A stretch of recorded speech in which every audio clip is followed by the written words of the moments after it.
You know, in 10 years from now, I'm going to be sitting on my couch and I'm going to start reminiscing on how every single studio has at least one cinematic universe tied to its name. And then I'm going to ask myself, out of all the cinematic universes we have gotten, which one is the worst? And then I'm going to sit there and think, and then I'm going to remember the DCEU, because I can't think of any other cinematic universe that has been this poorly managed, this drastically altered, and overall just poorly executed to this degree. However, despite the flaws of Warner Brothers management with the DCEU, we now have the Flash movie, a movie that has had way more drama and way more behind the scenes issue than the Tiger Woods cheating scandal. And its main objective is to completely reset the DC universe to a more strategic and well-constructed world. That was until I found out that this was a soft reboot and not a complete restart.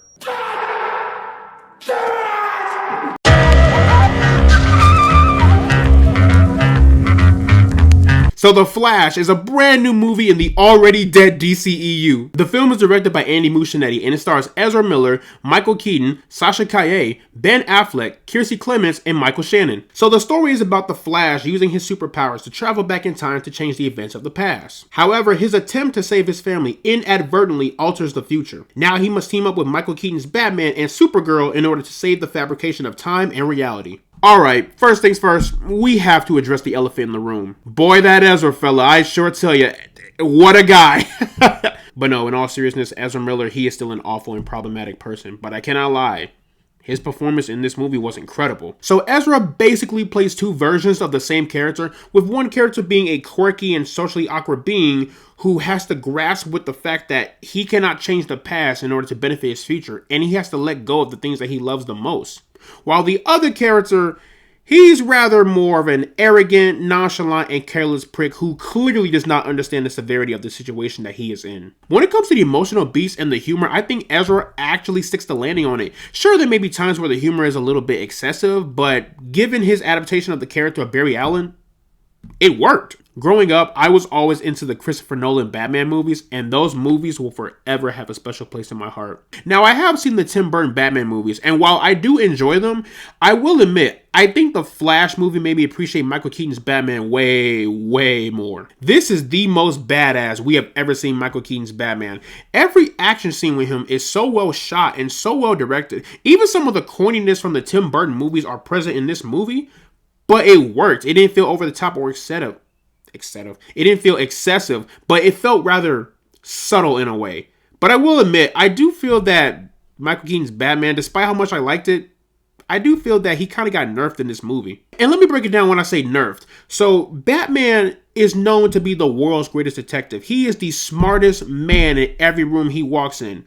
And there is a certain choice he makes in the final act of the movie where I was like, that was really dumb. That is something Batman would never do. In fact, he would do the complete opposite. You know what I mean? I just didn't like that. I understand this is not a Batman movie, but that moment right there, no. Sasha Calle as Supergirl? I didn't really know how much I was going to like her, but I will admit, I really loved her performance as Supergirl. I thought she was awesome. All of her fight scenes were badass, she was about business, and she truly was one of the best additions to this movie. Her performance truly shines and resembles what it means to be a hero. Now, I don't know what the fate of her character will be with the new DC universe, but if she does come back to reprise her role as Supergirl, I would be 100% perfectly fine with that. This movie has some solid emotional beats, especially all the interactions between Barry and his mother. Now, me personally, I just wish that those scenes went on a bit longer because I felt that if they were longer, it would have left a stronger impact on the audience. The action in here is actually pretty good when it's not tampered by god-awful CGI, which I will get into very soon. Regardless, I love the usage of slow motion with the action, along with the fast-paced movement for all the Batman and Supergirl scenes. I also enjoyed the soundtrack. Nothing spectacular, but it is solid and very fitting for the movie. The CGI in this movie is absolutely dreadful. How the hell did this movie cost $220 million to make and look this awful? The rest of that money, it has to went to Ezra legal fees. It's the only answer. Dude, the CGI looked like some shit you would see in Beowulf. Do y'all remember that 2007 computer-generated movie with Anthony Hopkins?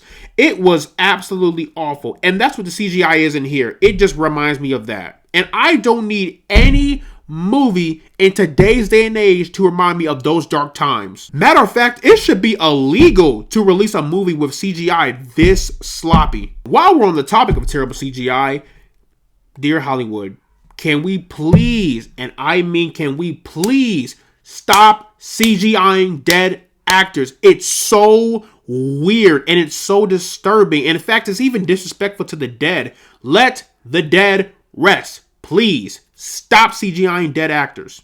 Like, why is that a thing? The only thing weaker than some of the jokes in this movie was General Zod. I'm not gonna lie, Zod was pretty mediocre in this movie. He was kind of just there. I mean, if you saw Man of Steel, you know his story, but here he's just there, you know. He's just like, bad guy, you won't get past me, rawr. You know, like, I don't know. Zod, it was cool seeing him back, but he was just kind of, his comeback wasn't fulfilling as I had hoped it'd be. Guys, I won't lie, I actually like the story in this movie. However, I'm willing to bet that the Flashpoint comic handled it better. Now, granted, I never read the comic, but I'm pretty sure the comic book did the story way more justice. Guys, in the end, I would argue that The Flash is a good movie. It's just that the CGI is terrible and can be distracting at times. However, I don't think you should let that distract you from the emotional beats, the performances, and the action in this movie. All of that should not go overlooked. And honestly, I had fun with it. So, plugging The Flash into the rank system, I am going to place this one into the pass zone. Also, last night, my brother told me that Andy Muschietti will be directing Batman the Brave and the Bold in the new DC universe. Take that information how you will, but hey, it's happening. I'm going to give him a shot. I want to see how this all works out because I will admit I actually did like all the Batman scenes in this movie, including Batfleck and Michael Keaton's Batman. So, we shall see. I have hope. But I am keeping my expectations low. But yeah, that is pretty much my review of The Flash. Let me know down in the comment section below what you guys thought about The Flash. Did you love it? Did you hate it? Did you think Ezra Miller's performance was so good that you forgot about all the crimes that he committed? I still can't believe that somebody on the Warner Brothers team actually said that. Regardless, let me know your thoughts below, and I will see you all in the next one. After working up the nerve almost equal in size, I walked around with the iron for any wrinkle in time. I paid a piece of my mind for every nickel and dime, but never less than a 5 and never slept on a job. A killer crept on your squad, yet never left the garage. When your God was close enough to see the flesh of his eyes. Get to the button and press, it's what the message advised. What's the threat behind the vest is where the testament lies.